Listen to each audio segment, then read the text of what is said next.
Welcome back at 7:12. Hurricane season is here, and heads up, your medication is just as important as food, water, batteries, other supplies in your emergency preparedness plan. And now is the time to get ready if you have not done so already.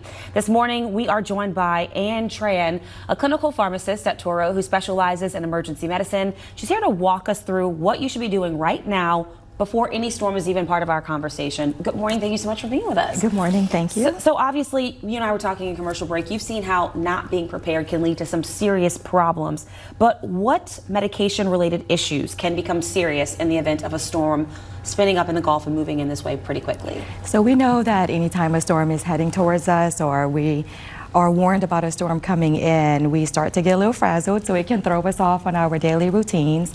So the biggest medication-related issues that can become serious is simply not having medications, running out of medications, missing doses of medications, or just forgetting to take it and then taking it again.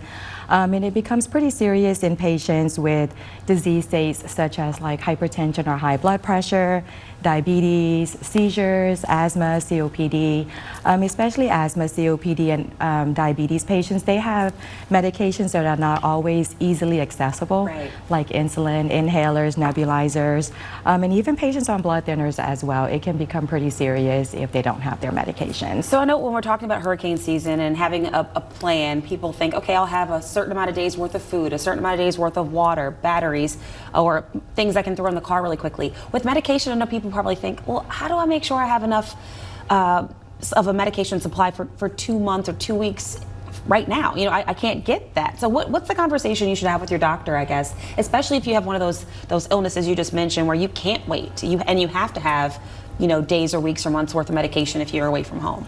So the first thing is to start with making sure that you have refills on those medications, especially during storm season. So reaching out to your physician, to your provider, to make sure you have that available in case it needs to be filled, because we get a lot of comments in the outpatient, oh, I have enough, and then the next thing you know, you don't have enough, or you don't have refills. And filled not in New Orleans, filled wherever you end up in the country, if you have to evacuate, right? Yeah, that is correct.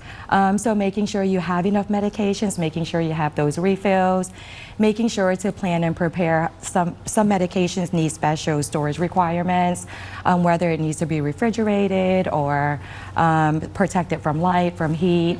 So just making sure to plan and prepare, and having the medication list available, whether it's on a paper, whether it's on your phone, whether it's pictures of your medication list. So just preparing for evacuation. And anything else you really want people to know, as we are, again, so far so good, everything is calm, but you don't want people to rest on that, to kind of get you know, too comfortable, and then something happens, and as you mentioned, they get frazzled and scramble. Anything else you want them to know or do right now? Start with making sure you have refills and you have enough prescriptions, and it's not just medicines that you need, but also your supplies. Okay. So you need if you do have history of diabetes, making sure you have your monitor, your glucose monitor strips, the lancets, your breathing machine if you need that to go with you, water, fluids to take with your medications, your blood pressure cuff, so just supplies as well. And that stuff you can get right now. Exactly. And, like, you don't have to wait, and you can, of course, have the conversation with your doctor about your refills and everything else, but while you wait for that, you can go to the store and get that stuff right now, or order it online. Yes. All right. Well, thank you so much for these really good reminders about medication and medical supplies as we are in hurricane season. Thank you so much for your time this morning. Thank you.